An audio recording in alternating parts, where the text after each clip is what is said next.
വളരെ വ്യക്തമായി രേഖപ്പെടുത്തിയിരിക്കുന്ന ഒരു കാര്യമാണ്. നമ്മുടെ നാവ് ഒരു ചെറിയ അവയവമാണെങ്കിലും അത് ജീവിത ചക്രത്തെ തിരിക്കുന്നതാണ്.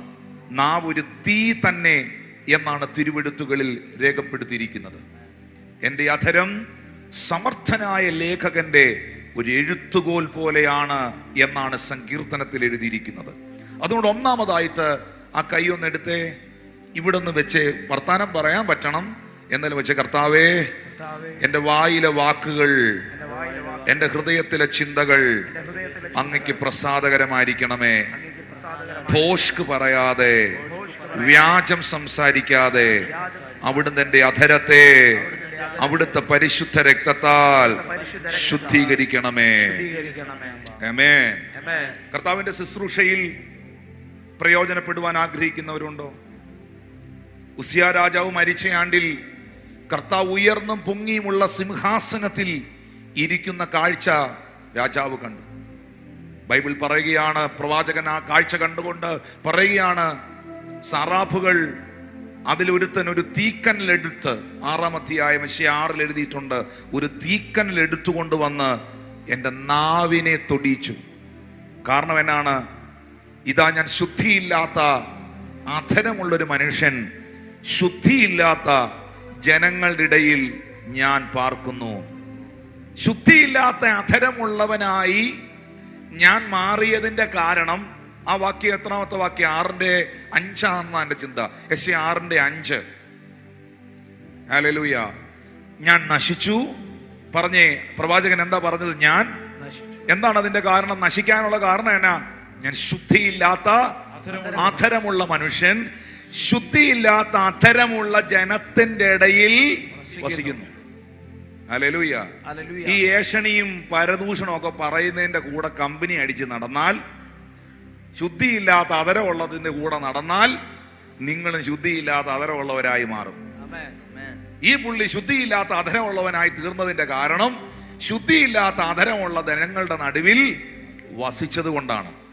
എന്നാൽ ദൈവത്തിന്റെ മഹത്വം, ദൈവത്തിന്റെ സാന്നിധ്യം താൻ കണ്ടു കഴിഞ്ഞപ്പോൾ ദൂതൻ വന്ന് എന്താ ചെയ്തത്? 6-ാമത്തെ വാക്യത്തിൽ രേഖപ്പെടുത്തിയിരിക്കുന്നതാണ്, സാറാപ്പുകളിൽ ഒരുത്തൻ യാഗപീഠത്തിൽ നിന്ന് ഒരു കൊടിൽ കൊണ്ടൊരു തീക്കനലെടുത്ത് എൻ്റെ കയ്യിൽ പിടിച്ചുകൊണ്ട് എൻ്റെ അടുക്കലേക്ക് പറന്നു വന്നു. എന്നിട്ട് ആ തീ എൻ്റെ തലയ്ക്കകത്ത് വെച്ചെന്നല്ല, ആ തീ എൻ്റെ വായെ തൊടുവിച്ചു. ഇതാ, ഇത് നിന്റെ അധരങ്ങളെ തൊട്ടതിനാൽ നിന്റെ അകൃത്യം നീങ്ങി, നിന്റെ പാപത്തിന് പരിഹാരം വന്നിരിക്കുന്നു. ഉറച്ച തീരുമാനം, ഉറച്ച തീരുമാനം. കള്ളത്തരം പറയത്തില്ല. മറ്റൊരാളെ തകർക്കാൻ ഞാൻ എൻ്റെ നാവ് ഉപയോഗിക്കത്തില്ല. എൻ്റെ കൂട്ടുകാരനെതിരെ ഞാൻ ഏഷണി പറയത്തില്ല. ആരെയും അപമാനിക്കാൻ വേണ്ടി ഞാൻ സംസാരിക്കില്ല. ആരെയും പരിഹസിക്കാൻ വേണ്ടി ഞാൻ സംസാരിക്കില്ല. കാരണം ഞാൻ അങ്ങനെ ചെയ്താൽ അവന്റെ വിശുദ്ധ കൂടാരത്തിൽ എനിക്ക് വസിക്കാൻ കഴിയുകയില്ല. അവന്റെ വിശുദ്ധ മന്ദിരത്തിൽ എനിക്ക് പ്രവേശിക്കാൻ കഴിയുകയില്ല. പാറക്കോട്ടകൾ എനിക്ക് അഭയസ്ഥാനമാകില്ല. എൻ്റെ അപ്പവും വെള്ളവും മുട്ടിപ്പോകും. വിശാലമായ ദേശം എനിക്ക് കാണാൻ കഴിയില്ല.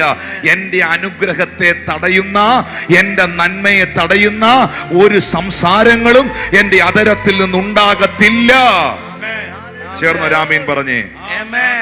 രണ്ടാമതായി വേദപുസ്തകം പറയുകയാണ്, കൈക്കൂലി വാങ്ങാതെ കൈ കുടഞ്ഞു കളയുകയും. വാക്യം 16. കൈക്കൂലി വാങ്ങാതെ കൈ കുടഞ്ഞു കളയുകയും. കരയെല്ലാം ഉയർത്തി പിടിച്ചേ. എന്നിട്ട് ആ കയ്യിലോട്ട് നോക്കി വെച്ച് പറഞ്ഞേ, കർത്താവേ, എന്റെ നിത്യത നഷ്ടപ്പെടുന്നതൊന്നും അങ്ങയോടുള്ള ബന്ധത്തിൽ നിന്ന് എന്നെ അകറ്റുന്നതൊന്നും സാത്താൻ എന്റെ ജീവിതത്തെ നോക്കി വാദിക്കുവാൻ കാരണമാകുന്നതൊന്നും എന്റെ കരത്തിൽ നീ തരരുത്. എന്റെ കയ്യിൽ വന്ന് എത്തരുത്.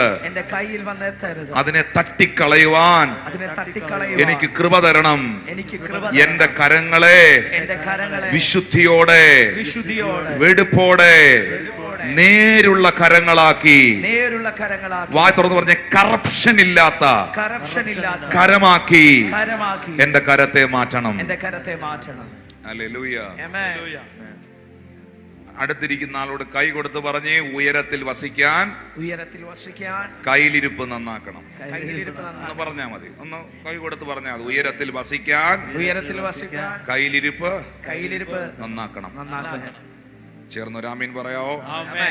3, രക്തമാതകത്തെ കുറിച്ച് കേൾക്കാതെ ചെവി പൊത്തുകയും. ഇപ്പോ അനുഗ്രഹത്തിന് തടസ്സമായത് അധരം, എൻ്റെ വാക്കുകൾ, ഭോഷ്കുകൾ. അനുഗ്രഹത്തിന് തടസ്സമാകുന്നത് എൻ്റെ കൈകളുടെ പ്രവൃത്തികൾ. 3, ദൈവഹിതമില്ലാത്തത് കേൾക്കാതെ എൻ്റെ ചെവി പൊത്തണം. ഇപ്പോ ഞാൻ നിങ്ങളോട് എപ്പോഴും തരുന്നൊരു ഉപദേശമാണ്, നല്ല കേൾവി നല്ല വിശ്വാസം ഉണ്ടാക്കും, കെട്ട കേൾവി കെട്ട വിശ്വാസം ഉണ്ടാക്കും. കാരണം ബൈബിൾ പറയുന്നു, വിശ്വാസം കേൾവിയാലും കേൾവി ക്രിസ്തുവിന്റെ വചനത്താലും വരുന്നു. ഹല്ലേലൂയ. നല്ലൊരു ആത്മീയ ഗാനം, നല്ലൊരു സ്പിരിച്വൽ സോങ് നിങ്ങൾ കേട്ടാൽ ആ സോങ് നിങ്ങളെ ഇൻഫ്ലുവൻസ് ചെയ്യും. എന്താ സാധു കൊച്ചുകുഞ്ഞു ഉപദേശിയുടെ ഒക്കെ പാട്ട് പാടുമ്പോ അറിയാതെ കണ്ണു നിറയുന്നേ? ചില പാട്ടുകൾ പാടുമ്പോൾ അറിയാതെ, നമ്മള് കൂടെ പാടിയില്ലെങ്കിൽ പോലും ചില പാട്ടുകൾ കേൾക്കുമ്പോ നമ്മുടെ ഹൃദയം ഇങ്ങനെ അലിയും, അങ്ങ് ഒടയും. കാരണം ഒരു പാട്ടിനകത്താണെങ്കിലും ആ പാട്ടുകാരന്റെ സ്പിരിറ്റ്, അവന്റെ ആത്മാവ് ആ ഗാനത്തിനകത്തുണ്ട്. ഇപ്പോ വിശുദ്ധ ബൈബിൾ വായിക്കുന്ന ഒരാൾ രക്ഷപ്പെടുന്നതിന്റെ കാരണം എന്നാ? വിശുദ്ധ ബൈബിൾ വായിക്കുന്ന ഒരു വ്യക്തി അനുഗ്രഹം അനുഭവിക്കുന്നതിന്റെ കാരണം എന്നാ? കാരണം ഈ വിശുദ്ധ ബൈബിൾ എഴുതിയതിന്റെ പുറകിൽ, എഴുതപ്പെട്ടതിന്റെ പുറകിൽ വ്യാപരിച്ചത് ദൈവത്തിന്റെ പരിശുദ്ധ ആത്മാവാണ്. ഒരു പുസ്തകത്തിന്റെ പുറകിൽ ആ പുസ്തകത്തിന്റെ എഴുത്തുകാരന്റെ ആത്മാവുണ്ട്. കേൾക്കുന്നുണ്ടോ നിങ്ങൾ? പ്രയോജനമുള്ളത് നമ്മൾ പണ്ടേ കേൾക്കുമല്ലോ. സ്തോത്രം. ഒരു പുസ്തകം എഴുതുമ്പോൾ ആ പുസ്തകത്തിന്റെ എഴുത്തുകാരന്റെ സ്പിരിറ്റ് അതിനകത്തുണ്ട്. ഹല്ലേലൂയ. ബൈബിൾ നമ്മളെ അനുഗ്രഹിക്കുന്നതിന്റെ കാരണം ഈ വേദപുസ്തകത്തിന്റെ പുറകിൽ ചലിക്കുന്ന ആത്മാവ് ദൈവത്തിന്റെ പരിശുദ്ധാത്മാവാണ്. റൈറ്റ് സ്പിരിറ്റ് ആണ്. ഹല്ലേലൂയ. ഒരു പാട്ടിന്റെ പുറകിൽ അതുണ്ട്, പ്രസംഗങ്ങളുടെ പുറകിൽ അതുണ്ട്. സിനിമകൾ, ഇന്നത്തെ കാലത്തെ ചില സിനിമകൾ, ഇന്ന് ഇത്രയും പ്രശ്നങ്ങൾ ഈ സമൂഹത്തിൽ നടക്കുന്നതിന്റെ പിറകിൽ ഏറ്റവും പ്രധാനപ്പെട്ട ഒരു കാരണം, മാധ്യമങ്ങൾ മുഴുവനും അടിവരയിട്ട് പറയുന്നു, വയലൻസ്. ഇന്നത്തെ മൂവികളെല്ലാം വയലൻസ് ആണെന്നാണ് റിപ്പോർട്ട് ചെയ്യപ്പെടുന്നത് മുഴുവനും. അത് കാണുന്ന കുട്ടികളെ, അത് കാണുന്ന ചെറുപ്പക്കാരെ അത് ചെയ്യാൻ പ്രേരിപ്പിക്കുന്നു. അതിനകത്തൂടെ ഒരു റോങ് സ്പിരിറ്റ് അവരിലേക്ക് പ്രവേശിക്കുന്നു. ഹല്ലേലൂയ. ഇപ്പൊ ഒരു സഹോദരി പറഞ്ഞല്ലോ, അവളുടെ മുകളിൽ നിന്ന്, ആ സഹോദരിയുടെ മേളിൽ നിന്ന് പ്രാർത്ഥനാ മധ്യേ അശുദ്ധാത്മാവ് വിട്ടുപോയപ്പോൾ 15 വർഷമായി അവളെ അസ്വസ്ഥപ്പെടുത്തിയിരുന്ന രോഗം സൗഖ്യപ്പെട്ടു എന്ന്. 18 വർഷമായി ഒട്ടും നിവരുവാൻ കഴിയാതിരുന്ന കൂനയായ സ്ത്രീയെ നോക്കി യേശു പറയുകയാണ്, അബ്രഹാമിന്റെ മകളായ ഇവളെ സാത്താൻ ബന്ധിച്ചിരുന്നതാണ്. ശബത്ത് നാളിൽ ആ ബന്ധനം അഴിച്ചു വിടേണ്ടതല്ലയോ?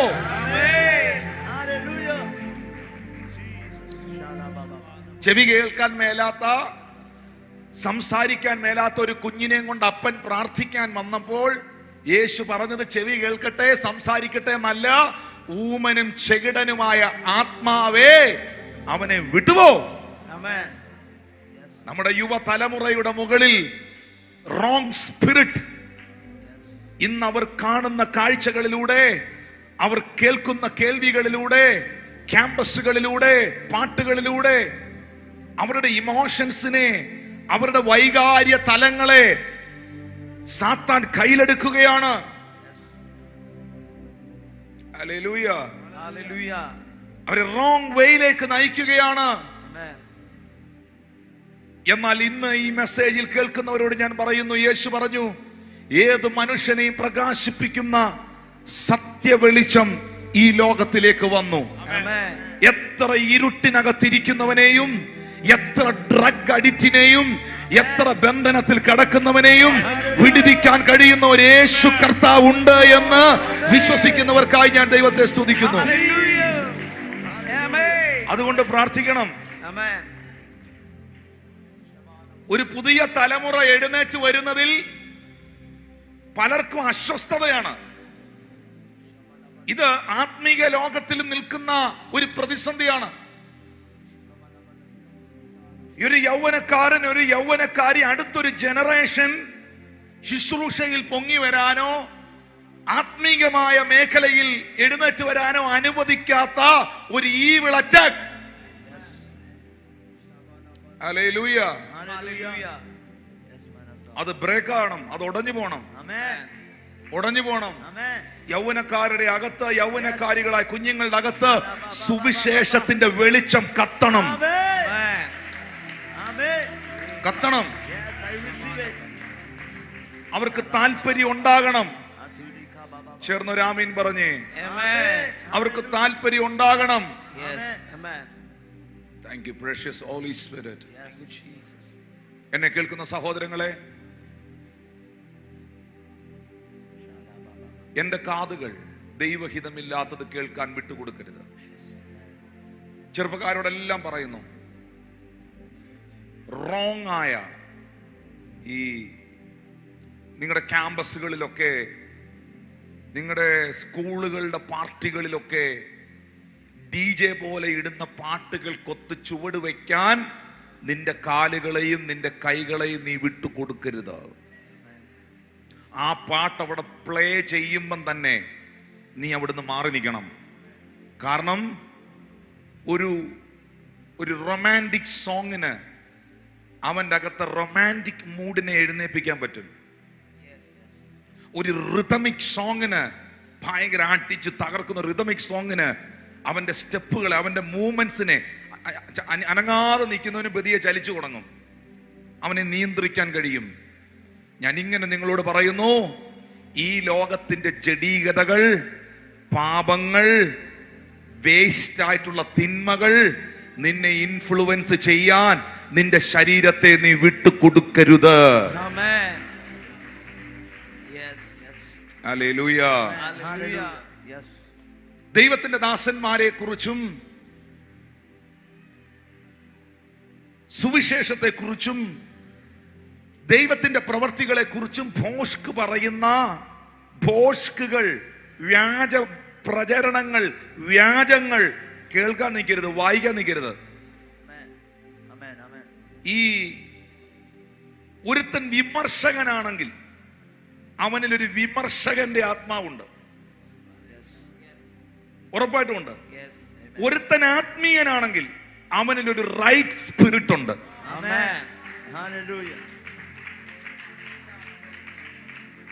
വിമർശനത്തിന്റെ ആത്മാവുള്ളവന്റെ കൂടെ നീ അസോസിയേറ്റ് ചെയ്താൽ, അവൻ എഴുതിയതെല്ലാം വായിക്കാനും അവൻ പറയുന്നതെല്ലാം കേൾക്കാനും നിന്നാൽ, ആ സ്പിരിറ്റ് നിന്നെയും ഇൻഫ്ലുവൻസ് ചെയ്യും. അതാ ബൈബിൾ പറയുന്നത്, ജ്ഞാനിയോട് കൂടെ നടക്ക, എന്നാൽ നീയും ജ്ഞാനിയാകും. എല്ലാ റോങ് അസോസിയേഷനെയും എല്ലാ റോങ് കണക്ഷനുകളെയും കട്ട് ചെയ്ത് കളയണം. എന്റെ ആത്മീക ജീവിതത്തെ ബാധിക്കുന്ന, എന്നെ എന്റെ ദൈവത്തിൽ നിന്ന് അകറ്റുന്ന, എന്നെ എന്റെ വിശ്വാസ ജീവിതത്തിൽ നിന്ന് ഡൗൺ ആക്കുന്ന ഒന്നും എനിക്ക് കാണണ്ട, എനിക്ക് കേൾക്കണ്ട എന്ന് തീരുമാനിക്കാൻ നിനക്ക് പറ്റിയാൽ അവിടെ നീ അടുത്തൊരു ലെവലിലോട്ട് കയറുകയാണ്. ഇത് നിങ്ങളുടെ അകത്തിങ്ങനെ മുഴങ്ങി കേൾക്കണം.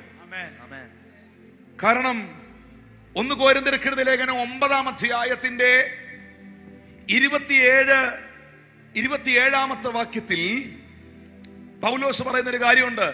മറ്റുള്ളവരോട് പ്രസംഗിച്ച ശേഷം ഞാൻ തന്നെ കൊള്ളരുതാത്തവനായി പോകാതിരിക്കേണ്ടതിന് എന്റെ ശരീരത്തെ ഞാൻ ദണ്ഡിപ്പിച്ച് അടിമയാക്കുകയത്രേ ചെയ്യുന്നത്. ഇത് പറയുന്നത് ആരാണ്? സാക്ഷാൽ പൗലോസ് അപ്പോസ്തലനാണ്. യേശുക്രിസ്തു നേരിട്ട് പ്രത്യക്ഷനായ മനുഷ്യൻ, വെളിപ്പാടുകളുടെ ആധിക്യമുള്ളവൻ, മൂന്നാം സ്വർഗത്തോളം എടുക്കപ്പെട്ടവൻ, ഈടുറ്റ കരുത്തുള്ള 14 ലേഖനങ്ങൾ ആത്മതലത്തിൽ എഴുതി ദൈവസഭയ്ക്ക് കൈമാറിയവൻ. ആ പുള്ളി പറയാണ്, ഞാൻ കൊളരുതാത്തവനായി പോകുമോ എന്ന് എനിക്കൊരു പേടിയുണ്ട്. അതുകൊണ്ട് കൊളരുതായ്മയ്ക്ക് ഞാൻ കൂട്ടുനിൽക്കുകയല്ല. കൊളരുതായ്മ എൻ്റെ അടുത്തോട്ട് വരുമ്പോൾ അത് കേൾക്കാതെ, അത് കാണാതെ, അത് തൊടാതെ, അതിനോട് അസോസിയേറ്റ് ചെയ്യാതെ എൻ്റെ ശരീരത്തോട് ഞാൻ പറയും, തൊട്ടേക്കരുത്, നോക്കിയേക്കരുത്, അത് കണ്ടേക്കരുത്, അത് നിനക്കുള്ളതല്ല.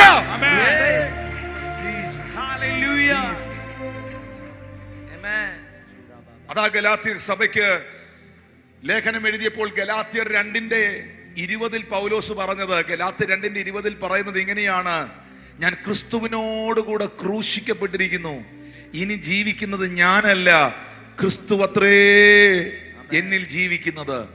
ഇപ്പോൾ ഞാൻ ജഡത്തിൽ ജീവിക്കുന്നതോ എന്നെ സ്നേഹിച്ച് എനിക്ക് വേണ്ടി തന്നെത്താൻ ഏൽപ്പിച്ചു കൊടുത്ത ദൈവപുത്രനിലുള്ള വിശ്വാസത്താൽ അത്രേ. ദൈവമക്കളെ, ഞാൻ വീണ്ടും ആവർത്തിക്കുന്നു, സ്നേഹത്തോടെ പറയുന്നു, വിശുദ്ധ ജീവിതത്തിന് നിങ്ങൾ പ്രാധാന്യത കൊടുക്കണം. ഈ ഓൺലൈനിൽ ഇരിക്കുന്നവർ അത് ഏറ്റെടുക്കണമെന്ന് ഞാൻ ആഗ്രഹിക്കുന്നു. പക്ഷേ അവർ ഏറ്റെടുക്കുകയോ ഏറ്റെടുക്കാതിരിക്കുകയോ ചെയ്യട്ടെ. ഏറ്റെടുത്താൽ അവർക്ക് നല്ലത്. പക്ഷെ എൽ ശദ്ദായി സഭയോട്, ഈ കൂട്ടത്തോട് നിങ്ങളുടെ പാസ്റ്റർ എന്ന നിലയിൽ പറയുന്നു, ഹോളിനെസ്സിന്, വിശുദ്ധ ജീവിതത്തിന് നിങ്ങൾ പ്രാധാന്യത കൊടുക്കണം. കാരണം 1 കൊരിന്ത്യർ 1:16 എഴുതിയിരിക്കുന്നു, 1 പത്രോസ് 1:16 എഴുതിയിരിക്കുന്നു, ഞാൻ വിശുദ്ധനായിരിക്കുന്നത് പോലെ നിങ്ങളും വിശുദ്ധരായിരിപ്പീൻ. നിങ്ങളെ വിളിച്ച വിശുദ്ധനൊത്തവണ്ണം 17ാമത്തെ വാക്യത്തിൽ എഴുതിയിരിക്കുകയാണ്, നിങ്ങളെ വിളിച്ച വിശുദ്ധനൊത്തവണ്ണം. നിങ്ങളെ ആരാണ് വിളിച്ചത്? വിശുദ്ധനായ ദൈവം. നിങ്ങളെ വിളിച്ച വിശുദ്ധനൊത്തവണ്ണം അനുസരണമുള്ള മക്കളായി എല്ലാ നടപ്പിലും നിങ്ങൾ വിശുദ്ധരായിരിക്കുവീൻ. ഒന്ന് കൈകൾ അടിച്ച് കർത്താവിന് നന്ദി പറഞ്ഞേ പ്രിയമുള്ളവരെ. ഈ വേണ്ടാത്തത് കാണാൻ പോയാൽ വേണ്ടാത്തത് തോന്നും. വേണ്ടാത്തതൊക്കെ നീ പ്രവർത്തിക്കും. അതുകൊണ്ട് നീതിയായി നടന്ന് നേര് പറയുകയും പീഡനത്താലുള്ള ആദായം വെറുക്കുകയും കൈക്കൂലി വാങ്ങാതെ കൈ കുടഞ്ഞു കളയുകയും രക്തപാതകത്തെ കുറിച്ച് കേൾക്കാതെ ചെവി പൊത്തുകയും. ഇനി അടുത്തൊരു വാക്യോടെ പറഞ്ഞ് ഞാൻ തിരുമേശയുടെ ശുശ്രൂഷയിലേക്ക് വരികയാണ്. ദോഷത്തെ കണ്ട് രസിക്കാതെ വണ്ണം കണ്ണടച്ചു കളയുകയും ചെയ്യുന്നവൻ. മക്കളെ, ചിലതൊക്കെ ഇങ്ങനെ കൺമുമ്പിൽ വരുമ്പോ കണ്ടങ്ങ് രസിക്കരുത്. ദോഷം കണ്ട് രസിക്കരുത്. ഹല്ലേലൂയ. നിങ്ങൾ എന്റെ കൂടെ ഉണ്ടോ? ഇതിനകത്തിരിക്കുന്ന പിള്ളേര് മാത്രമല്ല, ഇപ്പൊ 70 വയസ്സുള്ള അമ്മച്ചിമാര് റീൽസാ. സ്തോത്രം. ഈ റീൽസ് എല്ലാം കണ്ട് ഇങ്ങനെ പോകുമ്പോ ആവശ്യമില്ലാത്ത എന്തെങ്കിലും നിന്നെ ദൈവത്തിൽ നിന്ന് അകറ്റുന്ന, നിനക്ക് ടെംപ്ടേഷൻ ഉണ്ടാക്കുന്ന എന്തെങ്കിലും സാധനം കയറി വരികയാണെങ്കിൽ ആ മാന്തിക്കൊണ്ടിരിക്കുന്ന വിരലില്ലേ, കുറച്ചൊക്കെ തേഞ്ഞിരിക്കുന്ന വിരല്, അത് ഇങ്ങനെ പൊയ്ക്കൊണ്ടിരിക്കുന്ന സാധനം അവിടെ അങ്ങ് നിർത്തരുത്. ഇങ്ങനെ കയറ്റി അങ്ങ് വിട്ടേക്കണം, നോക്കാൻ നിൽക്കരുത്. ആരും മിണ്ടുന്നില്ലല്ലോ. എന്താ ഞാൻ അങ്ങനെ പറഞ്ഞതിന്റെ കാരണം? ഞാൻ എൻ്റെ ഒരു ഭാവനയിൽ, എൻ്റെ ഒരു ചിന്തയെ പറയാം. നമുക്ക് കണ്ണും അടച്ച് പിടിച്ചോണ്ടൊന്നും ലോകത്ത് ജീവിക്കാൻ പറ്റുകയില്ല. കണ്ണും അടച്ചൊന്നും നടക്കാൻ പറ്റുകയില്ല. ഇതെല്ലാം നമ്മുടെ മുമ്പിൽ വരും. പക്ഷെ നമ്മുടെ മൈൻഡ്, നമ്മുടെ ആറ്റിറ്റ്യൂഡ്, നമ്മുടെ ഹൃദയത്തിൽ ആ സമയത്ത് വരുന്ന ചിന്ത, നമ്മൾ എന്ത് പർപ്പസിനാണ് നോക്കിയത്, നമ്മൾ എന്ത് പർപ്പസിനാണ് ആ കാര്യം ചെയ്തത്.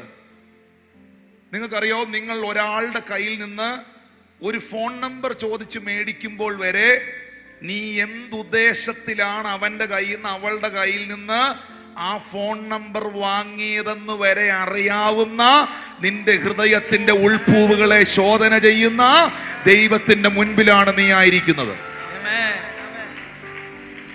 ഇതിനകത്തിരുന്ന് പറയുന്ന ഒരു സ്തോത്രം പോലും അടിച്ച ഒരു കൈയടി പോലും, ഉയർത്തിപ്പറഞ്ഞ ഒരു ഹല്ലേലൂയ പോലും നീ എന്തുദ്ദേശത്തോടെയാണ് പറഞ്ഞത് എന്നറിയാവുന്ന, നിന്റെ ഹൃദയത്തെ അറിയാവുന്ന ദൈവത്തിന്റെ മുൻപിലാണ് നിങ്ങളായിരിക്കുന്നത്.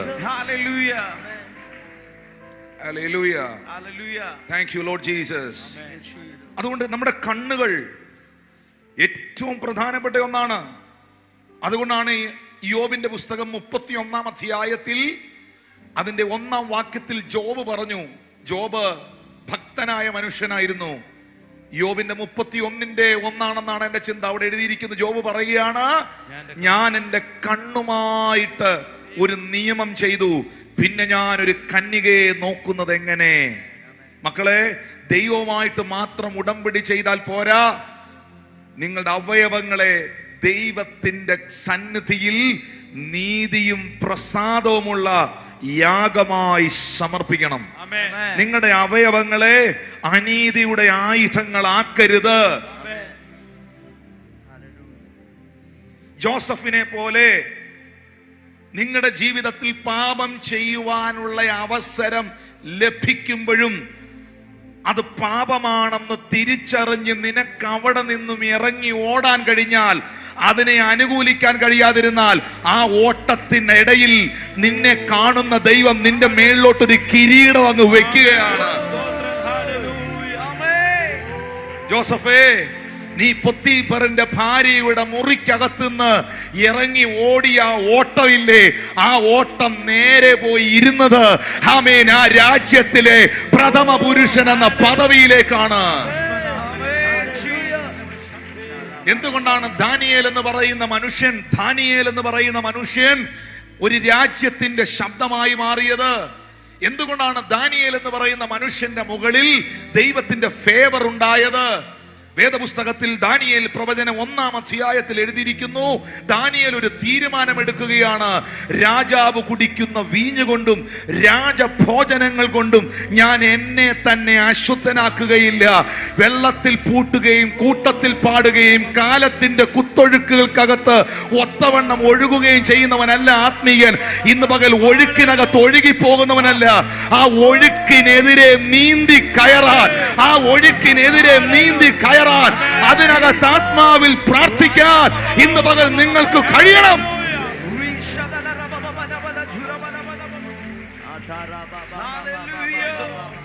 അതിനുവേണ്ടി ഉപവസിക്കേണ്ടി വന്നാൽ ഉപവസിക്കണം.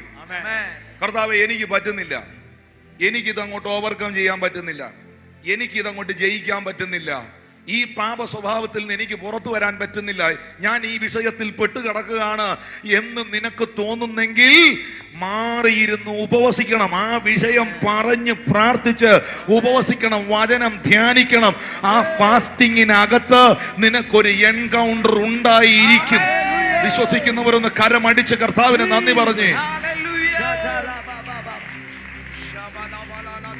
My God is holy. Amen. This is a holy table. എന്റെ ദൈവം വിശുദ്ധനാണ്. അതാ പറഞ്ഞ, ആവശ്യമില്ലാത്തത് കേൾക്കാൻ, തൊടാൻ, കാണാൻ നിൽക്കരുത്. കാരണം എനിക്ക് ഉയരത്തിൽ വസിക്കണം, പാറക്കോട്ടകൾ എനിക്ക് അഭയസ്ഥാനമായിരിക്കണം, എന്റെ അപ്പം എനിക്ക് കിട്ടണം, എന്റെ വെള്ളം മുട്ടിപ്പോകരുത്, എന്റെ കണ്ണ് രാജാവിനെ സൗന്ദര്യത്തോടെ ദർശിക്കണം, എനിക്ക് വിശാലതയുടെ നന്മയുണ്ടാകണം, എനിക്ക് നിത്യതയിലെത്തണം. ഹല്ലേലൂയ. യേശു കർത്താവ് പറഞ്ഞൊരു കാര്യമുണ്ട് കണ്ണിനെ കുറിച്ച്. പറഞ്ഞേ, നോക്കാം. ഒന്ന് പറഞ്ഞേ, നോക്കാം, പക്ഷെ നോക്കരുത്. ഹല്ലേലൂയ.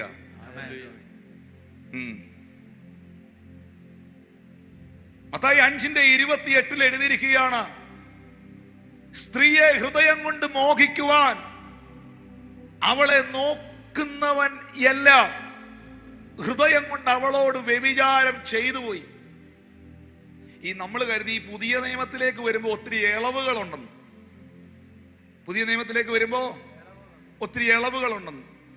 ഉള്ള ഇളവുകളൊക്കെ നമുക്ക് എടുക്കാം, പക്ഷെ ഇതിനകത്ത് ഇളവില്ല, ഇത് ചൂടെ കടുപ്പമായി. പിടികിട്ടിയില്ലല്ലേ? ഈ പഴയ നിയമത്തിൽ ഒരു സ്ത്രീയും പുരുഷനും ഒന്നിച്ച് ഫിസിക്കൽ റിലേഷൻഷിപ്പിൽ ഏർപ്പെട്ടാലേ പഴയ നിയമത്തിൽ വ്യഭിചാരം ആകത്തുള്ളായിരുന്നു. പക്ഷെ പുതിയ നിയമത്തിലേക്ക് വന്നപ്പോൾ സംഭവം മാറി. രണ്ടുപേരും കൂടെ ഒന്നിച്ചൊരിടത്ത് കിടക്കണ്ട, ഫിസിക്കലി ഒന്നും ചെയ്യണ്ട. അവളെ ആ നിലയിൽ ഹൃദയത്തിൽ മോഹിച്ചോണ്ട് നീ അതിങ്ങനെ ഇമാജിൻ ചെയ്തോണ്ടിരുന്നാ മതി. നീ അവളോട് വ്യഭിചാരം ചെയ്തു പോയി എന്നാണ് യേശു പഠിപ്പിച്ചത്. അപ്പോ ഈ സാധനം കടുപ്പിച്ചോ കടുപ്പം കുറച്ചോ? അതുകൊണ്ട് മത്തായി 6 സ്വത്രമൊക്കെ പോകുമെന്ന് എനിക്കറിയാം. അത് അറിഞ്ഞുകൊണ്ട് തന്നെ പുസ്തകമായിട്ട് നിൽക്കുന്നേ. മത്തായി 6:22 വാക്യം. മത്തായി 6:22 വാക്യം. 6:22 എഴുതിയിട്ടുണ്ട്, ശരീരത്തിന്റെ വിളക്ക് കണ്ണാകുന്നു. കണ്ണയിലൊന്ന് കൈവച്ചിട്ടെന്ന് പറഞ്ഞേ, എന്റെ കണ്ണ് എന്റെ ശരീരത്തിന്റെ വിളക്കാന്ന് പറഞ്ഞേ. കണ്ണെന്താണ്? ആദ്യത്തെ ശബ്ദമൊന്നും ഇല്ലല്ലോ ഇവിടെ. ഡ്രം അടിക്കുന്ന ആളെ വിളിക്കണോ? സ്തോത്രം. ശരീരത്തിന്റെ വിളക്ക് എന്താണ്? കണ്ണാണ്. ബൈബിൾ പറയുന്ന കണ്ണ് ചൊവ്വുള്ളതെങ്കിൽ നിന്റെ ശരീരം മുഴുവൻ പ്രകാശിതമായിരിക്കും.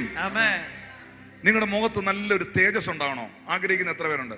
എന്റെ മുഖത്ത് ഇങ്ങനെ, ഞാൻ എന്റെ വീട്ടിൽ നിൽക്കുക, എല്ലാവരും പറയണം, എന്താടാ നിന്റെ മുഖത്തൊരു വലിയ പ്രകാശം, എന്നാ നിന്നെ എന്തോ ഒരു ഇവന്റെ മുഖത്തൊരു പ്രത്യേക തേജസ എന്നൊക്കെ പറയാൻ കേൾക്കാൻ എത്ര പേർക്ക് ആഗ്രഹമുണ്ട്? നിന്റെ കണ്ണ് ചൊവ്വുള്ളതായിരിക്കണം. നിന്റെ കണ്ണ് ചൊവ്വുള്ളതാണെങ്കിൽ നിന്റെ ശരീരം മുഴുവൻ പ്രകാശമായിരിക്കും. ഒന്ന് കരമടിച്ച് കർത്താവിന് നന്ദി പറഞ്ഞു. ഹല്ലേലൂയ. 23 വാക്യത്തിൽ യേശു പറയുന്നു, കണ്ണ് കേടുള്ളതെങ്കിലോ നിന്റെ ശരീരം മുഴുവൻ ഇരുണ്ടതായിരിക്കും. എന്നാൽ നിന്നിലുള്ള വെളിച്ചം ഇരുട്ടായാൽ ഇരുട്ട് എത്ര വലിയത്. താഴേക്ക് വായിക്കുമ്പോൾ അടുത്ത അധ്യായങ്ങളിൽ യേശു പറയുന്നു, 2 കണ്ണുള്ളവനായി നീ നരകത്തിൽ പോകുന്നതിനേക്കാൾ നല്ലത്. നിന്റെ ഇടത്തെ കണ്ണ് നിനക്ക് ഇടർച്ച വരുത്തുന്നെങ്കിൽ നീ അതിനെ ചുഴഞ്ഞെടുത്ത് കളാ. നീ ഒറ്റ കണ്ണനായിട്ട്, 1 കണ്ണുള്ളവനായിട്ട് സ്വർഗത്തിൽ പോകുന്നതാണ് 2 കണ്ണുള്ളവനായിട്ട് നരകത്തിൽ പോകുന്നതിനേക്കാൾ നല്ലത്. കൈ അടിക്കുന്നെങ്കിൽ ചൊവ്വ അടിക്കണം അതിന്.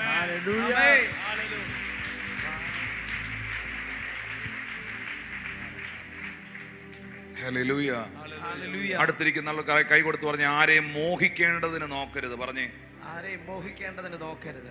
ആരെയും മോഹിക്കേണ്ടതിന് നോക്കരുത്. അത് പാപമാണ്, സിൻഫുൾ തിങ് ആണ്. ഞാൻ ഉയരത്തിൽ വസിക്കുവാൻ, പാറക്കോട്ടകൾ എൻ്റെ അഭയസ്ഥാനമായിരിക്കുവാൻ, എൻ്റെ അപ്പം എനിക്ക് കിട്ടുവാൻ, എൻ്റെ വെള്ളം മുട്ടിപ്പോകാതിരിക്കുവാൻ എൻ്റെ കണ്ണ് രാജാവിനെ അവൻ്റെ സൗന്ദര്യത്തോടെ ദർശിക്കും. ദൈവാസനെ സങ്കീർത്തനം 66:18 വാക്യം ഒന്ന് വായിച്ചേ. 66:18 വാക്യം പെട്ടെന്നൊന്ന് വായിച്ചേ.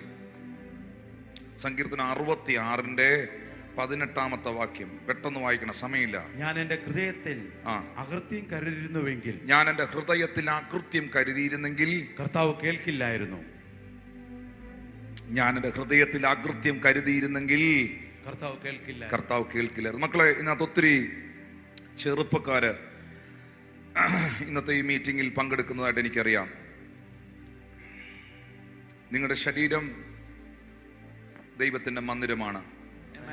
ഞാൻ വീണ്ടും പറയുന്നു, നിങ്ങൾ നിങ്ങളുടെ കണ്ണിനെ സൂക്ഷിക്കണം കേട്ടോ.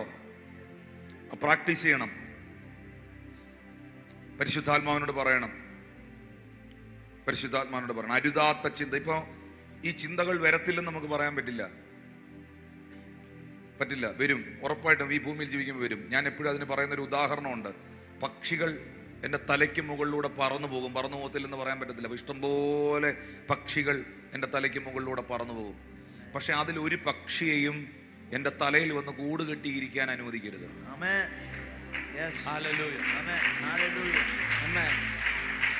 ഈ ലോകത്തിൽ നമ്മൾ ജീവിക്കുമ്പോൾ നമുക്ക് പൗലോസ് പറഞ്ഞു, അങ്ങനെയാണെങ്കിൽ നമ്മൾ ഈ ലോകം വിട്ട് പോകേണ്ടി വരുമെന്ന്. അങ്ങനെ പോകാൻ പറ്റില്ല. ഇവിടെ ഇരിക്കുമ്പോൾ ഈ ലോകത്തിൽ ജീവിച്ചേ പറ്റുള്ളൂ. പക്ഷെ നമ്മൾ മത്സ്യം പോലെ ആയിരിക്കണം. മത്തി വാങ്ങിച്ചിട്ടുള്ള എത്ര പേരുണ്ട് ഇതിനകത്ത്? നേരത്തെ ആയിരുന്നേ കൈ പൊക്കുകയില്ലായിരുന്നു. ഇപ്പോൾ ആ സാധനത്തിന് നല്ല വിലയാണ്, അതുകൊണ്ട് കൈ പൊക്കും. മത്തി വാങ്ങിച്ചിട്ടുള്ളവരെല്ലാം ഒന്ന് കൈ പൊക്കിയേ. സ്തോത്രം. മത്തി കറി വെക്കാൻ എടുത്തപ്പോൾ, ഫ്രൈ ചെയ്യാൻ, വറക്കാൻ എടുത്തപ്പോൾ അതിൽ ഉപ്പ് പരട്ടിയിട്ടുള്ളവരും കൂടെ ഒന്ന് കൂട്ടത്തിലൊന്ന് കൈ പൊക്കിയേ. ചിലത് ചെയ്തിട്ടേ ഇല്ല, അവരെ കണ്ടിട്ട് പോലും ഇല്ല. Praise Lord. എന്തിനാ ഈ ഉപ്പുവെള്ളത്തിൽ കിടന്ന മത്തി, ഉപ്പുവെള്ളത്തിൽ കിടന്ന അയല, ഉപ്പുവെള്ളത്തിൽ കിടന്ന ഈ മത്സ്യത്തെ ഫ്രൈ ചെയ്യാൻ, കറി വെക്കാൻ എടുത്തപ്പോൾ ഇത്രേ ഉപ്പുവെള്ളത്തിൽ കിടന്ന സാധനം എത്ര കൊല്ലം കൊണ്ട്, സത്യം പറഞ്ഞാൽ അത് ഉപ്പിലിട്ട മീനാ ആണോ? ഹല്ലേലൂയ. രണ്ടർത്ഥങ്ങൾ ഞാൻ അതിൽ പറയാൻ പോവാണ്. ഈ സാധനം ഉപ്പുവെള്ളത്തിലാണ് കിടന്നതെങ്കിലും, ഇത് ഉപ്പുവെള്ളത്തിലൂടെയാണ് ഓടി നടന്നതെങ്കിലും, അങ്ങനെ ഒരു ലോകത്താണ് ഇത് ജീവിച്ചെങ്കിലും ഈ ഉപ്പ് അതിന്റെ മേളിൽ പിടിച്ചിട്ടില്ല. ഇതുപോലെ ജീവിക്കണം.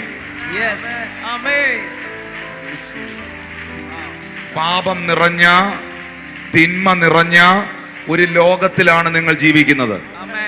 അപ്പോ അതെങ്ങനെയാ സാധ്യമാകുന്നേ? നിങ്ങൾ കേൾക്കുന്നുണ്ടോ എന്നെ? അതിന് ജീവൻ വേണം. അതിനെന്ത് വേണം? ജീവൻ വേണം. അതിനെന്ത് വേണം? ജീവൻ വേണം. ജീവൻ ഉണ്ടെങ്കിൽ, അകത്ത് ജീവൻ ഉണ്ടെങ്കിൽ, യേശു പറഞ്ഞു, ഞാൻ നിങ്ങളോട് സംസാരിച്ച വചനം ജീവനുള്ളതാണ്. ജീവൻ ഉണ്ടെങ്കിൽ ഈ പുറത്തെ ഉപ്പ് എവിടെ പിടിക്കില്ല? ഈ മീനിന്റെ പുറത്ത് പിടിക്കില്ല. പക്ഷെ അത് ജീവൻ ഇല്ലാത്തതാണെങ്കിൽ, അത് ചത്തതാണെങ്കിൽ, ഈ ചത്ത മീനിനെ അല്ലെങ്കിൽ ഈ സെറ്റ് ചെയ്ത ഈ മീനിനെ ഉപ്പിനകത്തിട്ട് വെച്ചാൽ അച്ചാറായി മാറും. ഉപ്പ് പിടിക്കും. ചത്ത മീനിൽ എന്ത് പിടിക്കും? ഉപ്പ് പിടിക്കും. ജീവനുള്ള മീൻ ഉപ്പിനകത്തൂടെ പോയാലും ഉപ്പ് പിടിക്കുകയില്ല. ഇന്ന് പകൽ വചനത്തിന്റെ ജീവൻ, വചനത്തിന്റെ ജീവൻ, വചനത്തിന്റെ ജീവൻ, ഓ പരിശുദ്ധാത്മാവിന്റെ ജീവൻ നിന്റെ അകത്ത് വ്യാപരിക്കട്ടെ. പ്രാർത്ഥനയുടെ ജീവൻ അകത്ത് വ്യാപരിക്കട്ടെ. ഈ പ്രാർത്ഥനയുടെ ജീവൻ, വചനത്തിന്റെ ജീവൻ അകത്ത് വ്യാപരിച്ചാൽ ലോകത്തിന്റെ അഴുക്കുകൾ, ലോകത്തിന്റെ മാലിന്യങ്ങൾ നിന്നെ തൊടുകയില്ല.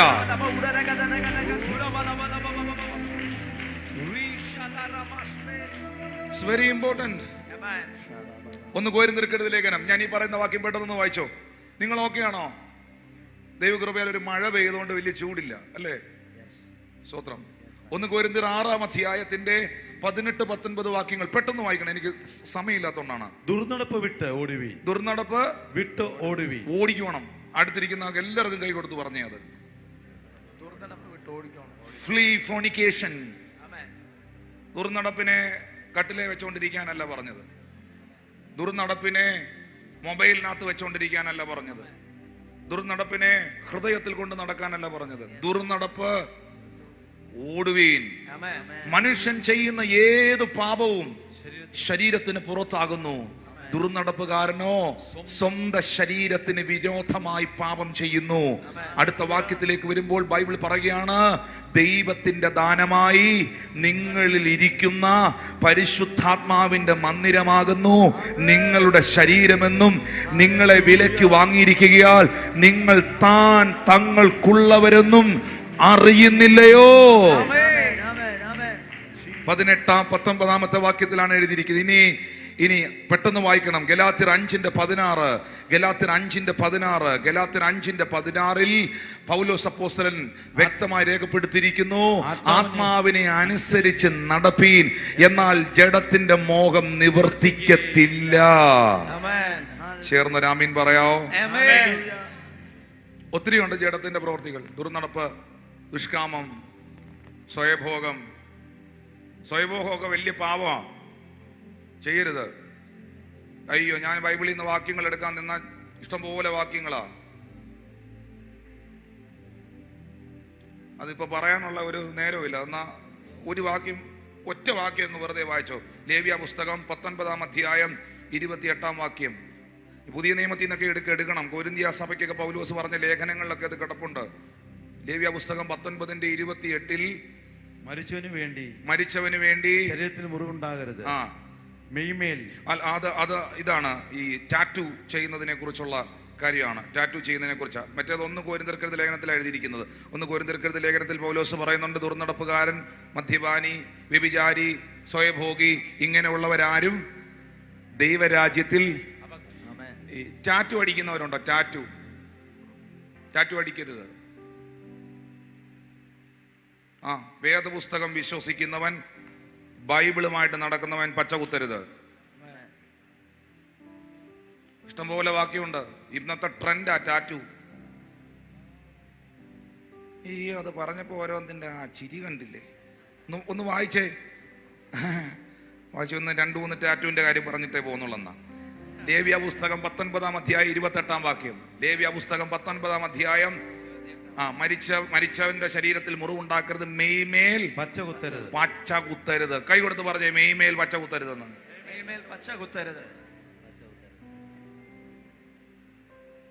ഞാൻ യഹോവയാകുന്നു. ചേർന്ന് രാമീൻ പറഞ്ഞേ.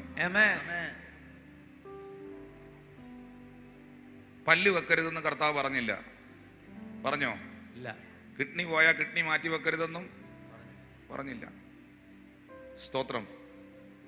ചെവിയുടെ കേൾവി പോയാൽ ഇയർ പ്ലഗ് വെക്കരുതെന്നും കർത്താവ് പറഞ്ഞില്ല. മുടി പോയാൽ ട്രാൻസ്പ്ലാന്റ് ചെയ്യരുതെന്നും കർത്താവ് പറഞ്ഞില്ല. പക്ഷെ കർത്താവ് പറഞ്ഞു പച്ച കുത്തരുതെന്ന്.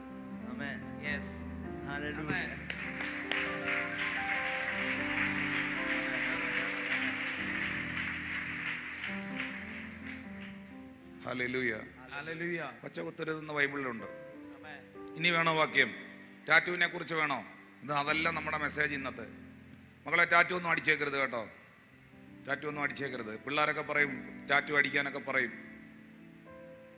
ഇനി അപ്പോൾ അടിച്ചത് എന്നാ ചെയ്യുമെന്നുള്ളതാ. അത് കർത്താവിനോട് ഏറ്റു പറ. കർത്താവ്, എനിക്ക് അറിഞ്ഞുകൂടായിരുന്നു, എനിക്കത്. അങ്ങനെ കർത്താവ് ക്ഷമിക്കും. എൻ്റെ അറിവില്ലായ്മയുടെ കാലത്ത് ഞാൻ ചെയ്തത് കർത്താവിനോട് ക്ഷമിക്കുന്നവനാ. ഒന്നും അതിനകത്ത് ഭാരപ്പെടാനൊന്നുമില്ല. നിങ്ങളുടെ ജീവിതത്തിൽ ഒരു ചെറിയ വീഴ്ചയോ കുറവോ വന്നെങ്കിൽ, നിങ്ങളുടെ അറിവില്ലായ്മ കൊണ്ട് സംഭവിച്ചെങ്കിൽ, നിങ്ങൾ ഏറ്റു പറഞ്ഞ് കർത്താവിനോട് പ്രാർത്ഥിക്കുക. തള്ളി പറഞ്ഞ പത്രോസിനെ തിരിച്ചു പിടിച്ചവനാ കർത്താവ്.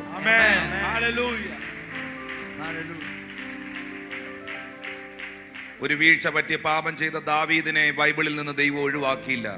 അവനെ സ്നേഹിച്ചവനാ കർത്താവ്. എന്ന് വെച്ചാൽ അതൊന്നും പാപം ചെയ്യാനുള്ള ലൈസൻസ് ആയിട്ട് എടുക്കരുത്. ഹല്ലേലൂയ.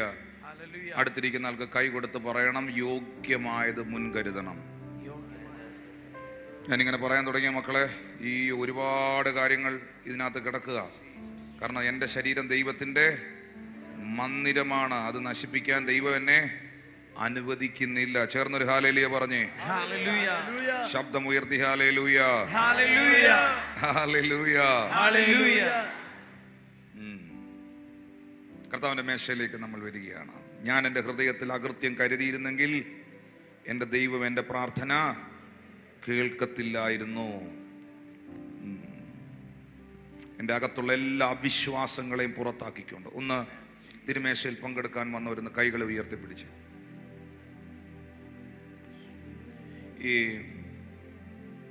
തിന്മയോട് തോൽക്കാതെ നന്മയാൽ തിന്മയെ ജയിക്കുന്ന ഒരു ജീവിതം എനിക്ക് വേണമെന്ന് കർത്താവിനോടൊന്ന് പ്രാർത്ഥിച്ചേ. എൻ്റെ പിതാവേ, വീണ്ടും വീണ്ടും പാപത്തിലും തിന്മയിലും വീഴാനല്ല, വീണ്ടും വീണ്ടും അതിനകത്ത് കിടന്ന് രസിക്കാനല്ല, എൻ്റെ കർത്താവിന് വേണ്ടി നിൽക്കാൻ എനിക്ക് കൃപ തരണം. പ്രാർത്ഥിച്ച വായ്കൾ തുറന്ന് പ്രാർത്ഥിച്ച്.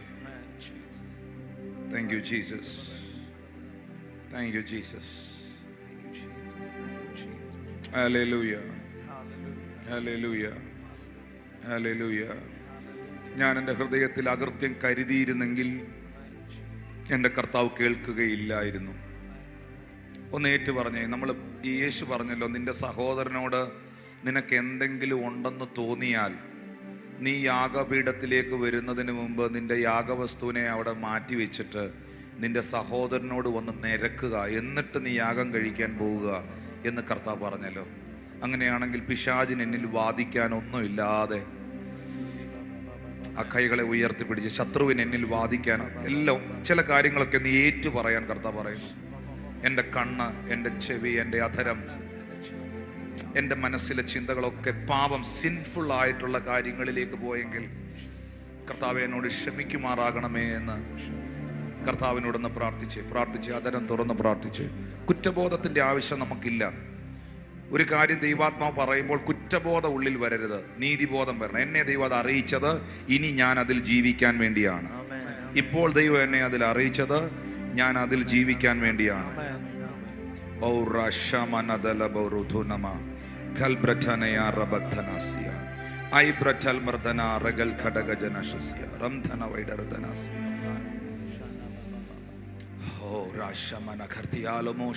ആദരങ്ങൾ തുറന്ന് ആത്മാവിൽ പ്രാർത്ഥിച്ചു.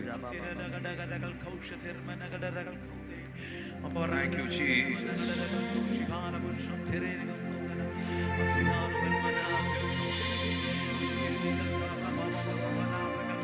പാപത്തെ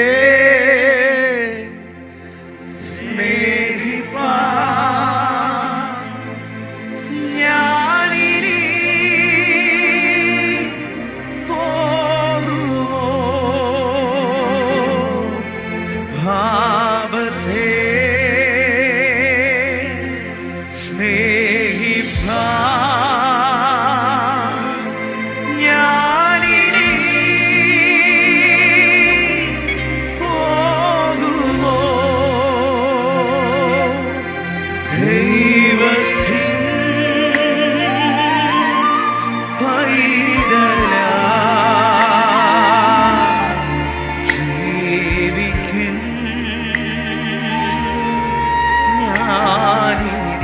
ഞാൻ. ഇതിനകത്തൊരു ചോദ്യം ചോദിക്കട്ടെ. എൻ്റെ വീട്ടിൽ നിന്ന് വന്നവരൊക്കെ ഒന്ന് കൈ ഉയർത്തി. വീട്ടിൽ നിന്ന് വന്നവർ, എൻ്റെ വീട് ഞാൻ വൃത്തിയായി സൂക്ഷിക്കുന്ന ആളാണെന്നുള്ളവരൊന്ന് കൈപൊക്കി. എൻ്റെ വീട് വൃത്തിയായി കിടക്കണമെന്ന് ആഗ്രഹമുള്ളവർ, എൻ്റെ വീട് അങ്ങനെയാണെങ്കിൽ മറുകരം ആ നെഞ്ചോട് വെച്ചേ, മറുകരം. എന്നിട്ട് കർത്താവിനോട് പറഞ്ഞേ, കർത്താവേ ഇത് നിന്റെ വീടാ. ഇത് ഈ ശരീരം അഖിലാണ്ടത്തെ സൃഷ്ടിച്ച സകലത്തെ ഉളവാക്കിയ എൻ്റെ കർത്താവിൻ്റെ വീടാ ഈ ശരീരം. ഇതിനെ ഞാൻ വിശുദ്ധിയോടെ നിർത്തും. ഇതിനെ ഞാൻ മലിനപ്പെടുത്തുകയില്ല. ഇതിനകത്ത് ഞാൻ അഴുക്കും ചപ്പും ചവറും കൊണ്ടുവരികയില്ല. ഈ വീട്ടിനകത്തോട്ട് ഞാൻ അഴുക്കും ചപ്പും ചവറും കൊണ്ടുവരികയില്ല. വാ തുറന്ന് പ്രാർത്ഥിച്ചേ. ഇതിനെ വിശുദ്ധിയോടെ സൂക്ഷിക്കാൻ, ഇതിനെ നിർമ്മലതയോടെ സൂക്ഷിക്കാൻ കർത്താവ് കൃപ തരണേന്നൊന്ന് പ്രാർത്ഥിച്ചു.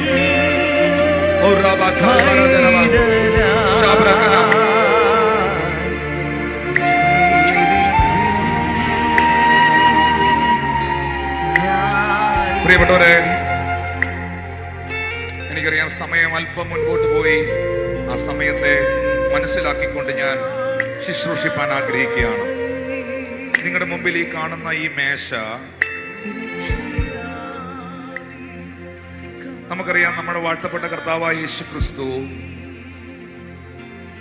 ഈ ഭൂമിയിലായിരുന്ന സമയത്ത് യേശു കർത്താവ്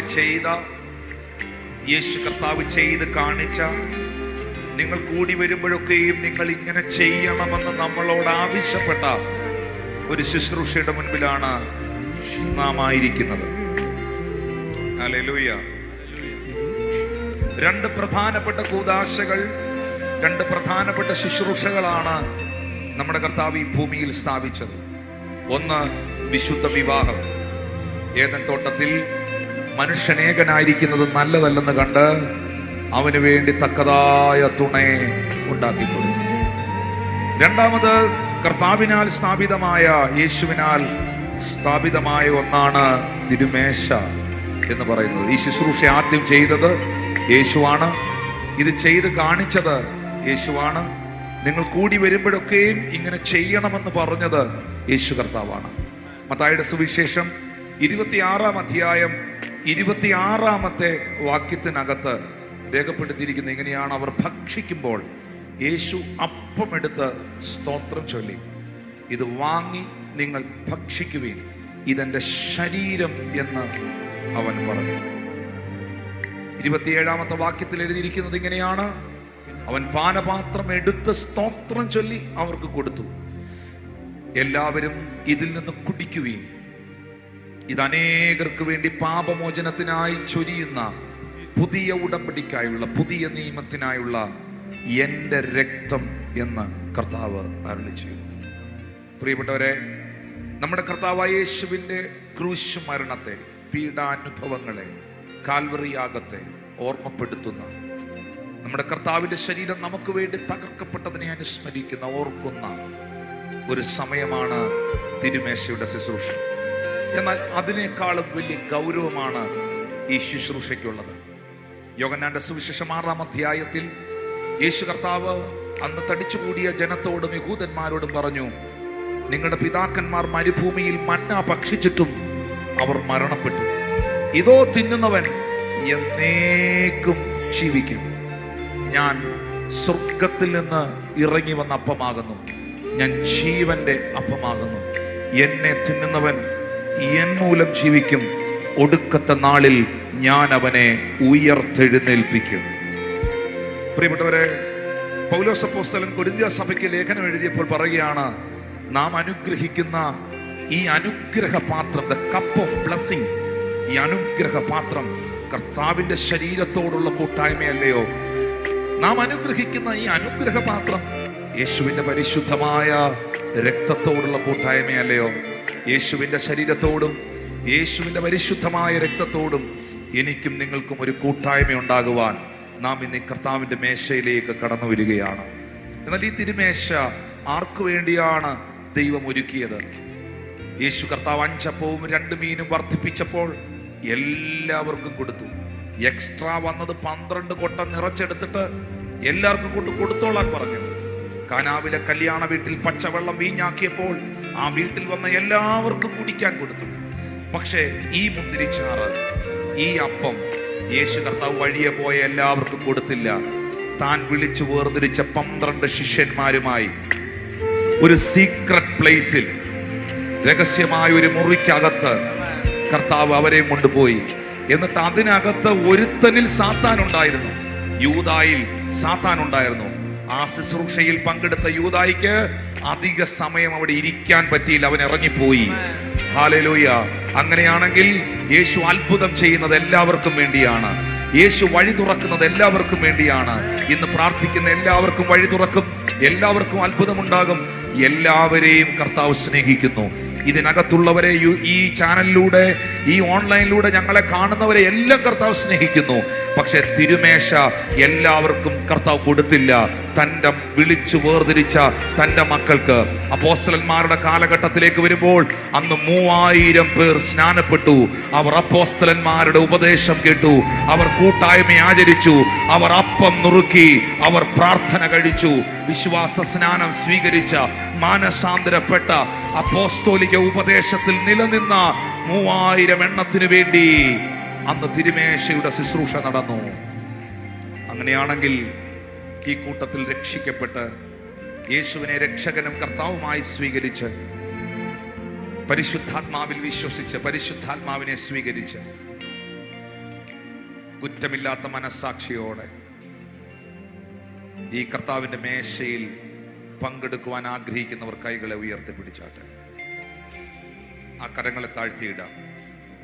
ഞാൻ ഇതുവരെ സ്നാനപ്പെട്ടിട്ടില്ല, ഞാൻ ഇതുവരെ രക്ഷിക്കപ്പെട്ടിട്ടില്ല, യേശുവിനെ എൻ്റെ രക്ഷിതാവും കർത്താവുമായി ഞാൻ ഇതുവരെയും സ്വീകരിച്ചിട്ടില്ല, ഞാൻ ദൈവകൽപ്പന അനുസരിച്ചിട്ടില്ല. സ്നാനപ്പെടുന്നത് ഒരു മതത്തിൽ ചേരാനോ ഒരു മതത്തിന്റെ ഭാഗമാകാനോ ഒന്നുമല്ല പ്രിയപ്പെട്ടവരെ. രക്ഷിക്കപ്പെടുന്നത് ഒരു സംഘടനയുടെ ഭാഗമാകാനല്ല. കാൺമീൻ, നാം ദൈവ മക്കൾ എന്ന് വിളിക്കപ്പെടുവാൻ. സ്നാനപ്പെടുന്നത് യേശുവിന്റെ കൂടെ ചേരാനാണ്, യേശുവിനെ ധരിക്കുവാനാണ്, ദൈവത്തോട് നല്ല മനസ്സാക്ഷിയായുള്ള അപേക്ഷയാണ്, ജീവന്റെ പുതുക്കത്തിൽ നടക്കാനാണ്, നിത്യജീവൻ ഉണ്ടാകാനാണ്. ഞാൻ ഇതുവരെ സ്നാനപ്പെട്ടിട്ടില്ല, രക്ഷിക്കപ്പെട്ടിട്ടില്ല, പക്ഷേ എൻ്റെ ജീവിതത്തെ ഞാൻ യേശുവിനായി തരുന്നു എന്നുള്ളവർ അഭിമാനത്തോടെ ആ കൈയൊന്ന് ഉയർത്തിപ്പിടിച്ച്. ഒരിക്കലും ക്യാമറ അവരിലേക്ക് തിരിക്കരുത്. അവർക്ക് കൈ ഉയർത്തിപ്പിടിക്കാം, നന്നായിട്ട് ഉയർത്തിപ്പിടിക്കാം. എൻ്റെ ജീവിതം ഞാൻ യേശുവിനായി തരുന്നു, എനിക്ക് സ്നാനപ്പെട്ട് കർത്താവിനായി ജീവിക്കണം. അവരുടെ കരങ്ങൾ ഉയർത്തിപ്പിടിച്ച്, നന്നായിട്ട് ഉയർത്തിപ്പിടിച്ച മക്കളെ. ഇനിയും ഉണ്ട്. അച്ഛ ഒന്ന് എഴുന്നേറ്റ് നിന്നോ, ഞാൻ ഒന്ന് പ്രാർത്ഥിക്കാൻ പോവാ. എഴുന്നേറ്റോ അമ്മ, ആ കൈ ഉയർത്തി എഴുന്നേറ്റ് നിന്നോ. തള്ളുക നിന്റെ കർത്താവേ, ഈ ജീവിതത്തെ സമർപ്പിക്കുന്ന പ്രിയപ്പെട്ടവർക്കായി പ്രാർത്ഥിക്കുന്നു. ഈ എഴുന്നേറ്റ് നിൽക്കുന്ന കുടുംബങ്ങളെ, ഈ പ്രിയ മക്കളുമാരെ ഞാൻ കർത്താവിന്റെ കരങ്ങളിലേക്ക് തരുന്നു. യേശുവിനായി ജീവിക്കുവാൻ കർത്താവർക്ക് കൃപ ചെയ്യണമേ. അവരുടെ ജീവിതം പൂർണ്ണമായി കർത്താവിനായി സമർപ്പിക്കുന്നു, യേശുവിൻ നാമത്തിൽ തന്നെ. ആമേൻ. ഒരു നിമിഷം, നമ്മുടെ ചർച്ചില് അങ്ങനെ ജീവിതം സമർപ്പിച്ച ഒത്തിരി ഡ്രഗ്സിനൊക്കെ അടിമയായിരുന്ന ഒരു മോനുണ്ടായിരുന്നല്ലോ. അവന്റെ പേര് അനൂപ് ഉണ്ടോ ഇതിനകത്ത്? അനൂപ് ഒന്ന് ഓടി വേടാ മോനെ. അനൂപ് ഒന്ന് ഓടി വന്നേ മക്കളെ. ഇന്ന് അനൂപിന്റെ ആ വാക്കുകൾ വളരെ പ്രസക്തമാണ് ഈ കാലഘട്ടത്തിൽ. ഒന്ന് ഓടി വന്നേ അനൂപേ, പെട്ടെന്ന് വരണം മോനെ. ക്രൗഡാന്ന് എനിക്കറിയാം.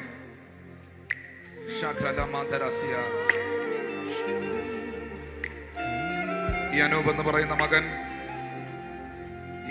പറയുന്ന മകൻ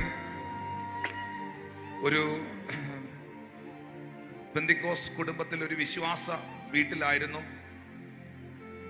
ഒരു പാരമ്പര്യ പെന്തിക്കോസ് സഭയിലെ വിശ്വാസിയായിരുന്നു. ഞാൻ ആ സംഘടന ഏതാന്ന് പറയാൻ ഇഷ്ടപ്പെടുന്നില്ല.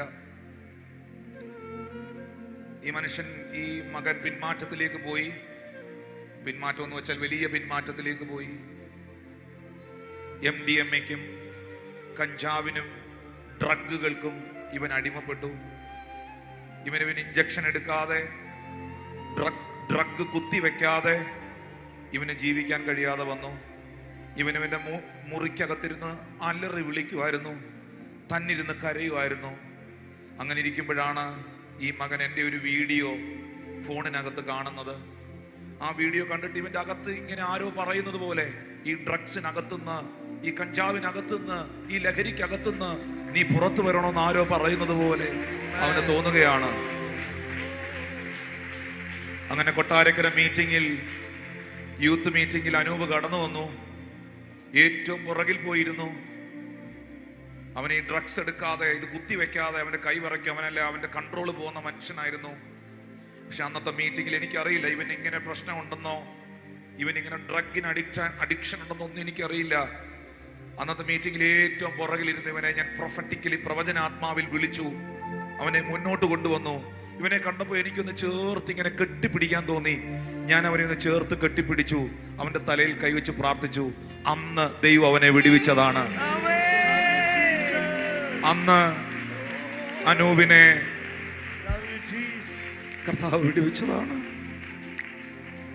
അല്ലെങ്കിൽ ഇന്ന് ഇവൻ ഭൂമിയുടെ മുഖത്ത് കാണേണ്ടവനല്ല. നിങ്ങൾ ഇന്ന് ഈ വാർത്തകളിലൊക്കെ കാണുന്ന ഒരുവനെ പോലെ ആയി തീരേണ്ടവനാണ് ഇവനും. ഇങ്ങനെ എത്രയോ ആയിരക്കണക്കിന് ചെറുപ്പക്കാരെയാണ്, ആയിരക്കണക്കിന് കുടുംബങ്ങളെയാണ്, വ്യക്തികളെയാണ് പരിശുദ്ധാത്മാവ്, എൻ്റെ യേശു അപ്പ, ഈ ശുശ്രൂഷയിലൂടെ വിടുവിച്ചുകൊണ്ടിരിക്കുന്നത്. പറയുന്നവർക്ക് എന്തും പറയാം, കളിയാക്കേണ്ടവൻ എന്തും കളിയാക്കാം. പക്ഷെ എത്രയോ ആയിരങ്ങളെ, പതിനായിരങ്ങളെയാണ് കർത്താവ് സേവ് ചെയ്യുന്നത്, വിടുവിക്കുന്നത്. ലോകത്തിന് ചെയ്യാൻ പറ്റാത്തത്, മനുഷ്യന് ചെയ്യാൻ പറ്റാത്തത് യേശുവിന് ചെയ്യാൻ കഴിയും. ഞാൻ ഇവന്റെ അമ്മയെ കണ്ടു, ഇവന്റെ പപ്പായ അമ്മയെ ഞാൻ കണ്ടു. ഇവന്റെ സഹോദരനും പിന്നെ ചർച്ചിൽ വന്നു. ഇവനൊന്ന് ഭയങ്കര ഹാപ്പിയാണ്. എങ്ങനെ പോകുന്നു അനൂപ്? ഇന്ന് കഴിഞ്ഞ ദിവസം എന്നോട് പറഞ്ഞു, പാസ്റ്ററെ എനിക്ക് കർത്താവിന്റെ ശുശ്രൂഷയിൽ പ്രയോജനപ്പെടണം, എന്നെയും കൂടെ ഇതിനകത്ത് കൂട്ടണം.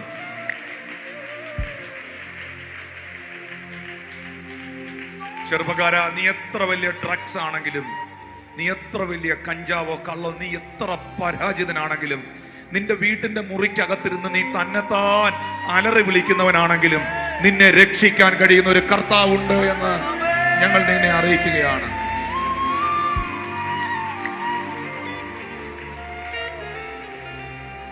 അനൂപേ, മോന്റെ സാക്ഷി ഒരു ദിവസം പറയണം കേട്ടോ. പറയാൻ എനിക്ക് ലോകത്തോട് എനിക്ക് വിളിച്ച് പറയണം. നിന്റെ കൂടെയുള്ള കൂട്ടുകാരോട് നീ സുവിശേഷം പറയണം, യേശുവിനെ അറിയിക്കണം, വിളിച്ച ഓർക്കും കൊടുക്കണം. അവരെല്ലാവരും കൊണ്ടുവരണം. എനിക്ക് ഇപ്പോഴും യുവതലമുറയിലെല്ലാം ഈ ഒരു അഡിക്ഷനിലേക്ക് പോയിക്കൊണ്ടിരിക്കുകയാണ്.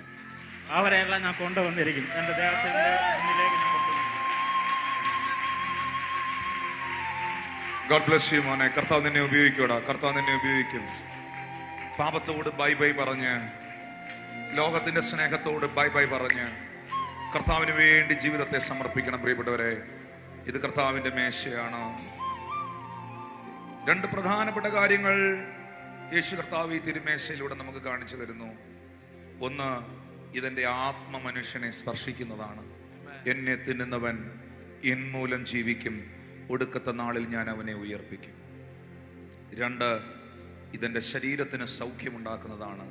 അതാണ് പൗലോസ് പറഞ്ഞത്, അയോഗ്യമായ അപ്പം തിന്നുകയോ പാനപാത്രത്തിൽ നിന്ന് കുടിക്കുകയോ ചെയ്താൽ അപ്പം തിന്നുന്നവൻ തനിക്ക് താൻ ശിക്ഷാവിധി തിന്നുകയും കുടിക്കുകയും ചെയ്യുന്നു. മക്കളെ, ഇത് വ്യവസ്ഥയോടെ എടുത്താൽ, പ്രാർത്ഥനയോടെ ഇത് എടുത്താൽ, വിശുദ്ധിയോടെ ഇതിൻ്റെ ആത്മീക മർമ്മങ്ങളെ തിരിച്ചറിഞ്ഞ് ഞാൻ എന്താണ് പാനം ചെയ്യുന്നത്, ഞാൻ എന്താണ് ഭക്ഷിക്കുന്നത് എന്ന വെളിപ്പാടോടുകൂടെ എൻ്റെ കർത്താവിൻ്റെ ശരീരത്തിനും എൻ്റെ കർത്താവിൻ്റെ രക്തത്തിനും ഞാൻ പങ്കാളിയായി, അതിനോട് ഞാൻ പാർട്ടേക്കറായി, ആ വെളിപ്പാടോട് ഇത് സ്വീകരിച്ചാൽ ഇന്ന് പകൽ നിന്റെ ശരീരത്തിലും ആത്മാവിലും ഭയങ്കര ഡെലിവറൻസുകൾ, അത്ഭുത വിടുതലുകൾ സംഭവിക്കും. അത്ഭുത വിടുതലുകൾ സംഭവിക്കും. സ്നാനപ്പെടാനുള്ളവർ സ്നാനപ്പെടണം. കർത്താവിന്റെ ദാസൻ പാസ്റ്റർ അനിൽ സാമുവലിനോട് പറയണം, എനിക്ക് സ്നാനപ്പെടണമെന്ന്. നിങ്ങളുടെ വീട്ടിൽ പ്രാർത്ഥന നടത്തണം, പ്രാർത്ഥന വെക്കണം, മറ്റുള്ളവരെ പ്രാർത്ഥനയിൽ വിളിച്ചോണ്ട് വരണം. ഇപ്പോൾ അനൂപ് പറഞ്ഞില്ല, അവൻ ഭയങ്കര ഡ്രഗ്സിന് അഡിക്റ്റായി, MDMA-ക്കും കഞ്ചാവിനും. ഫൈനലി MDMA ഒന്നും ഏക്കാതിരുന്നപ്പോൾ സിറിഞ്ച് വെച്ച് കുത്തിവെക്കുകയായിരുന്നു. അതിനകത്തുനിന്ന് കർത്താവിനെ വിടുവിച്ചേ. അങ്ങനെയാണെങ്കിൽ ഈ സുവിശേഷത്തിന് ശക്തിയുണ്ടെന്നേ. അറിയിക്കേണ്ടത് അറിയിക്കണം, പ്രചരിപ്പിക്കേണ്ടത് പ്രചരിപ്പിക്കണം. ഹല്ലേലൂയ. ഇന്ന് പ്രാർത്ഥനയോടെ തിരുമേശയിൽ പങ്കെടുക്കാൻ വന്നവർക്ക് എഴുന്നേറ്റ് നിൽക്കാം. ശുശ്രൂഷകർക്കും സ്റ്റേജിലേക്ക് കടന്നു വരാം.